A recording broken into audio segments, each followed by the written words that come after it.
Welcome to 99 TV. నేను Lakshmi. Telugu cinema అంటే ఏంటి?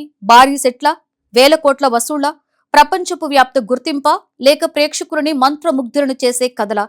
ఈ ప్రశ్నలకు సమాధానాలు ఎన్నో ఉండొచ్చు. కానీ ఈ రోజు మనం మాట్లాడుకోబోయే విషయం మాత్రం ఒక వ్యక్తి గురించి, ఒక దర్శకుడు గురించి, భారతీయ అందున తెలుగు సినిమాను ప్రపంచ వేదికపై నిలబెట్టిన వ్యక్తి గురించి. ఆయనే దర్శకధీరుడు రాజమౌళి. బాహుబలితో భారతీయ సినిమా సరిహద్దులను చెరిపివేసిన దర్శకుడు, ట్రిబుల్ తో ఆస్కార్ వేదికపై భారత జెండా ఎగురవేసిన దర్శకుడు. ఇప్పుడు మహేష్ బాబుతో కలిసి వారణాసి అనే మరొక భారీ చిత్రాన్ని తెరకెక్కిస్తున్న నిర్దేశకుడు. ఇంతగా మాట్లాడుకునే రాజమౌళి విజయానికి అసలు కారణమేంటి? ఆయన ఊహాశక్తినా, కథ చెప్పే శైలినా, సాంకేతిక నైపుణ్యమా, లేక ఇంకేదైనా ఉందా? ఈ ప్రశ్నకు తాజాగా సమాధానమిచ్చింది మరొక దర్శకుడు కాదు, నిర్మాత కాదు, స్వయంగా వారణాసి చిత్రంలో కీలక పాత్ర పోషిస్తున్న మలయాళ స్టార్ నటుడు పృథ్వీరాజ్ సుకుమారన్. ఆయన చెప్పిన కొన్ని విషయాలు ఇప్పుడు సినీ ప్రపంచంలో చర్చనీయాంశంగా మారాయి. పృథ్వీరాజ్ చెప్పింది రాజమౌళి తీసే సినిమాల గురించి కాదు, రాజమౌళి జీవించే విధానం గురించి. ప్రపంచవ్యాప్తంగా కోట్లాది మంది అభిమానించే దర్శకుడు షూటింగ్ సెట్ లో ఎలా ఉంటాడు, ఎలా పనిచేస్తాడు, ఎలా ఆలోచిస్తాడు అనే విషయాలను పృథ్వీరాజ్ బయటపెట్టాడు. ఆ విషయాలేమిటో ఇప్పుడు తెలుసుకుందాం.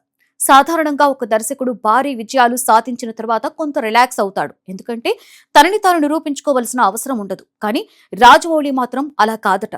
పృథ్వీరాజ్ మాటల్లో చెప్పాలి అంటే, ఆయనని చూస్తే 20 నుండి 30 సంవత్సరాలు ఎదురు చూసి చివరికి తన తొలి సినిమా తీయడానికి అవకాశం దక్కిన యువ దర్శకుల్లా కనిపిస్తారట. ఆలోచించండి. ఇప్పటికే బాహుబలి ఉంది, ట్రిబుల్ ఆర్ ఉంది, ప్రపంచవ్యాప్త ఖ్యాతి ఉంది. అయినా కూడా ఆయనలో అదే ఆకలి, అదే తపన, అదే ఉత్సాహం. ఇదే నిజమైన విజేత లక్షణం. విజయం వచ్చిన తర్వాత ఆగిపోవడం కాదు, విజయం వచ్చిన తర్వాత కూడా మొదటి రోజులాగానే కష్టపడడం. ఇక రాజమౌళి పనితీరు గురించి పృథ్వీరాజ్ చెప్పిన విషయం మరింత ఆసక్తికరంగా ఉంది. ఉదయం 7 గంటలకి షూటింగ్ మొదలవుతుందని అనుకుంటాం. సాధారణంగా నటులు ఆ సమయానికి వస్తారు. దర్శకుడు కూడా కొద్దిసేపటికి ముందే వస్తాడు. కానీ రాజమౌళి విషయంలో పరిస్థితి పూర్తిగా భిన్నంగా ఉందట. మహేష్ బాబు, ప్రియాంక చోప్రా, పృథ్వీరాజ్ ఈ ముగ్గురు సెట్స్ లోకి వచ్చేలోపే కెమెరా సెటప్ అయిపోతుంది, షార్ట్ ప్లానింగ్ పూర్తయిపోతుంది, రిహార్సల్స్ జరుగుతాయి, సవరణలు పూర్తవుతాయి, అన్ని సిద్ధంగా ఉంటాయి. రాజమౌళి అప్పటికే 1.5 నుండి 2 గంటల ముందే సెట్స్ లో ఉంటారట. ఒకరోజు పృథ్వీరాజ్ అడిగాడట, సార్ మీరు ఎప్పుడొచ్చారు అని. అప్పుడు రాజమౌళి చెప్పిన సమాధానం ఉదయం 5:15 ఇది విన్న పృథ్వీరాజ్ కూడా షాక్ అయ్యారట. ఒక దర్శకుడు, అది ప్రపంచంలోనే అత్యంత డిమాండ్ ఉన్న దర్శకుల్లో ఒకరు, ఉదయం 5:15 సెట్స్ లో ఉండడం అంటే సాధారణ విషయం కాదు. ఇక్కడ మనం ఒక విషయం గమనించాలి. రాజమౌళి కేవలం దర్శకుడు మాత్రమే కాదు, ఆయన నాయకుడు. ఒక నాయకుడు ముందుగా పనిచేస్తేనే బృందం కూడా అదే స్థాయిలో పనిచేస్తుంది. అందుకే ఆయన ఎప్పుడు కూడా ముందుంటాడు. మరో ఆసక్తికరమైన విషయం, సెట్స్ లో మొదటిగా వచ్చేది రాజమౌళి అయితే చివరిగా వెళ్లేది కూడా రాజమౌళి అనట. అంటే రోజు మొత్తం పని పూర్తయ్యే వరకు ఆయన అక్కడే ఉంటారు. చివరి షాట్ చూసి, చివరి సవరణ చేసి, మరుసటి రోజు కోసం ప్రణాళిక సిద్ధం చేసుకున్న తర్వాతే ఇంటికి వెళ్తారట.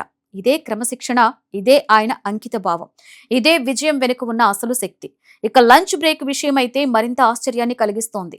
సాధారణంగా సినిమా షూటింగ్స్ లో 1 గంట పాటు లేదా అంతకంటే ఎక్కువ సమయం భోజన విరామం ఉంటుంది. కానీ వారణాసి సెట్స్ లో కేవలం 20 నిమిషాలే, 20 మినిట్సే.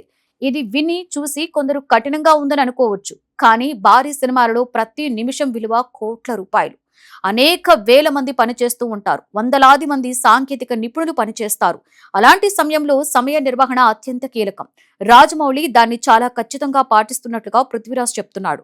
ఇక్కడ మరొక ఆసక్తికరమైన విషయం ఉంది. సాధారణంగా గొప్ప విజయాలు సాధించిన వ్యక్తుల్లో కొంత గర్వం కనిపిస్తోంది, కానీ రాజమౌళిలో అది కనిపించదట. పృథ్వీరాజ్ చెప్పిన మాటలు చాలా గొప్పవి. ఆయన వెనుక ఎంతటి చరిత్ర ఉందో, ఎంతటి పేరుందో, తానే మోస్తున్న భారాన్ని కూడా ఆయన గుర్తించినట్లుగా కనిపిస్తారు.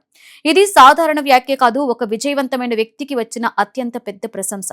గొప్పతనం అంటే కేవలం విజయాలు కాదు, విజయాల తర్వాత కూడా సాధారణ వ్యక్తిలా ఉండగలగడం. అదే నిజమైన గొప్పతనమని సుకుమారన్ వ్యాఖ్యానించారు. ఇప్పుడు ఒక ప్రశ్న, రాజమౌళి సినిమాలు ఎందుకు విజయవంతం అవుతున్నాయి? కేవలం భారీ బడ్జెట్ వలన, కేవలం గ్రాఫిక్స్ వలన, కేవలం స్టార్ హీరోల వలన? ఈ ఇంటర్వ్యూ విన్న తర్వాత సమాధానం ఒక్కటే. విజయానికి కారణం ముందుగా దర్శకుడి కష్టపడే తత్వం ఉండాలి, ప్రణాళిక, సమయపాలన, అంకిత భావం ఉండాలి. ఇవి లేకపోతే ఎంత డబ్బు పెట్టినా, ఎంత సాంకేతికత వాడినా, ఎంత మంది స్టార్లు పనిచేసినా అద్భుతాలు జరగవు. బాహుబలి ఒక రోజులో రాలేదు, ట్రిబుల్ ఆర్ ఒక్కసారిగా ప్రపంచాన్ని గెలవలేదు.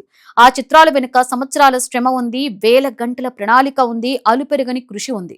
ఆ కృషి ఇప్పటికీ కొనసాగుతోందని వారణాసి సెట్స్ నుంచి వచ్చిన ఈ కథ చెబుతోంది. అందుకే రాజమౌళి కథ అనేది కేవలం ఒక దర్శకుడి కథ కాదు, అది ఒక పని సంస్కృతి కథ, ఒక కళ కోసం జీవితాన్ని అంకితం చేసిన వ్యక్తి కథ. విజయం వచ్చిన తరువాత కూడా ఆకలి కోల్పోని మనిషి కదా. అందుకే ఆయన రాజమౌళి. అందుకే ఆయన సినిమాలు ప్రపంచాన్ని ఆకట్టుకుంటాయి. అందుకే ఆయనతో పనిచేసే ప్రతి నటుడు, ప్రతి సాంకేతిక నిపుణుడు, ప్రతి సహాయకుడు ఆయన గురించి మాట్లాడేటప్పుడు గౌరవంతో మాట్లాడతారు. వారణాసి విడుదల కావడానికి ఇంకా సమయం ఉంది. కానీ సినిమా కంటే ముందే ఆ సినిమా సెట్స్ నుంచి వస్తున్న ఈ కథలు మాత్రం ఒక విషయాన్ని స్పష్టంగా చెబుతున్నాయి. రాజమౌళి విజయ రహస్యం కెమెరా ముందు కాదు, కెమెరా వెనుక ఉంది. ఆ రహస్యం పేరు క్రమశిక్షణ, అంకిత భావం, అలుపెరగని శ్రమ. అంతే. ఇవే ఒక సాధారణ దర్శకుడిని దర్శక ధీరుడిగా మార్చాయి. ఇవే భారతీయ తెలుగు సినిమాను ప్రపంచ వేదికపై నిలబెట్టాయి.